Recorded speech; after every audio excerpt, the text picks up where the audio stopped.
ngasisi ikhang khanghaudana ukrul jilada hunphung khun ani masisi clash tawdagi mi ahum leikhidre haba pau tare ihan hanbamakta leikhidraba imung singgidamakta condols tawzari masigi thaudok asi nungai taba haibabu masigi thaudok asi thokpa yana lei haibasi information piram laga district administration sina step lohawdaba haibasi asoiba amani madugi mathaktada asiana thokrabanina hojik law and order breakdown leire habasi haibada soidabara haina ai adum thamjage aina khangjaba district administration aduga hojik capital da leireba achau asanga chief secretary hojik ki phibam dadi every now and then kari development leibano haina update tawraga masi coordinate tawraga thabak si pangthokton leigadabani adubo masigumba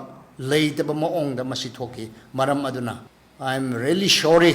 for the failures of law and order situation in the state of Manipur maram aduna hojik sikeba imung aduga khunja ani sida Manipur Pradesh Congress na urge tawning bana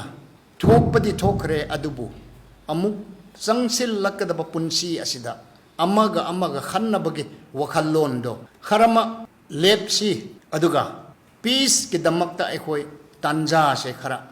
pirga panse habasi aina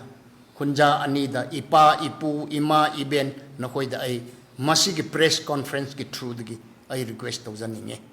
aduga ani shubada ekhoi aisu congress da laser basu christian macha amani ekhoi gi religious believed as a Christian Christ came into this world to preach the doctrines of love and peace maram aduna aikoi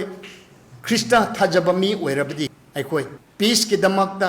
natraga nampu lakpu gi sason se aikoi thadok laga jisu krista gi pamjaba Christ like nature oibugi punchi do aikoi punna leiminnaba hingminnaba haibasi khunja ani gi ahallaman singda aina Christian macha ama oina ai request tawning base dum thamjabani ikon konbada Manipur se wabasi here and there yaman khre aikoi khang basina loisil